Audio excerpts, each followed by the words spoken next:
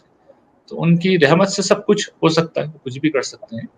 تو اور یہ بات یاد رکھیے گا کہ جو مشرکین ہے, یہ نافرمان خدا کی اسکیم کا کوئی حصہ ہی نہیں ہے. تو اصل تو وہی گنے چنے جو چند نیک لوگ ہوں گے وہی خدا کی اسکیم کا حصہ ہے, انہیں کو آخر کار باقی رہنا ہے.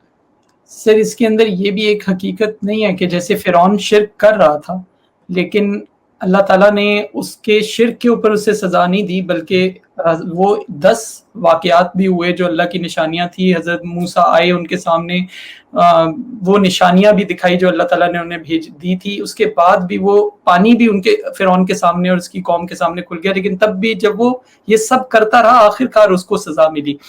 تو اسی طرح قوم لوط کے بارے میں ایک الگ ڈسکشن ہے, لیکن وہ بھی شرک کا ٹاپک نہیں تھا ان کا, بلکہ ان کی ایک پرابلم تھی جس میں رسول وہاں پہ موجود تھے تو وہ ان کی وہ بات نہیں مان رہے تھے. تو اصل میں ہمیشہ شرک مسئلہ نہیں ہوتا اللہ تعالیٰ کا.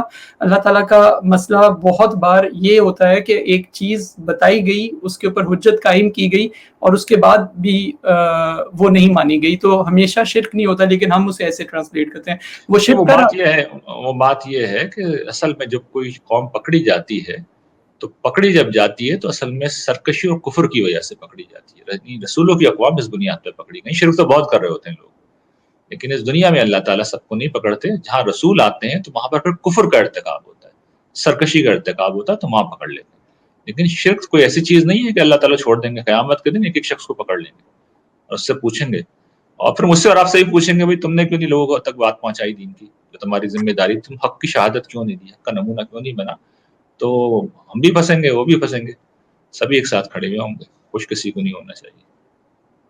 سر اس میں ایک کوشچن ذہن میں آتا ہے کہ پھر اللہ تعالیٰ آبویس ہو کر لوگوں کے سامنے کیوں نہیں آ جاتے، ہمیں تلاش کیوں کرنا پڑتا ہے، یا انسانوں کی کیوں رسپانسبلٹی ہے کہ جن تک توحید کا میسج پہنچ گیا وہ باقیوں تک پہنچائیں، یا باقیوں کا کیا قصور کہ ان پر اللہ تعالیٰ اس طرح عیاں نہیں ہوئے؟ دیکھیے عیاں ہو جاتے تو پھر یہ ساری اسکیم ہی ختم ہو جاتی.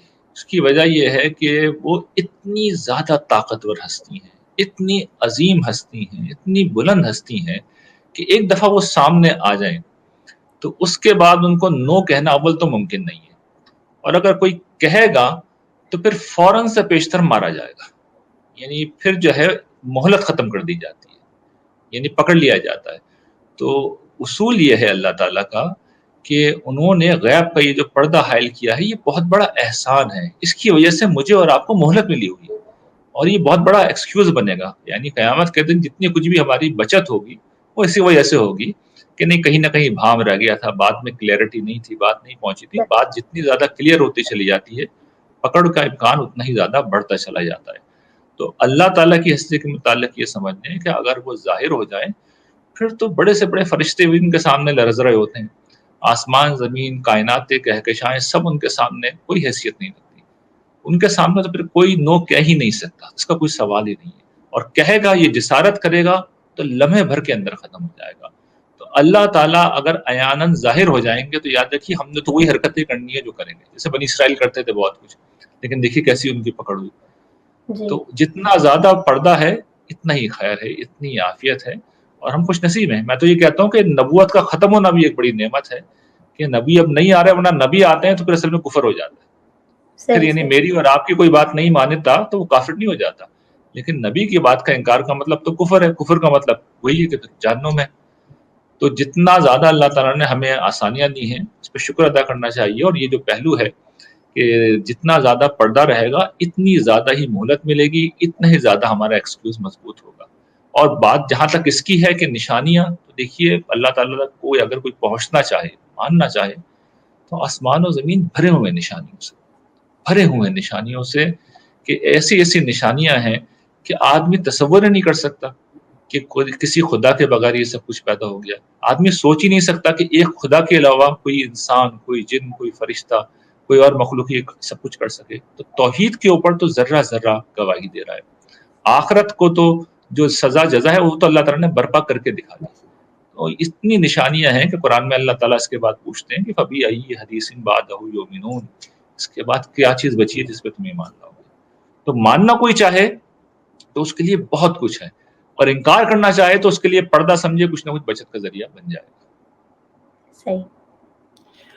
سر یہاں پہ ایک اور سوال آتا ہے کہ جب آپ نے سارا تھرو آؤٹ بتایا تو اس کو اگر میں سمری کروں تو اللہ تعالیٰ نے یہ اسکیم بنائی ہے، اس میں ٹیسٹ رکھا ہے.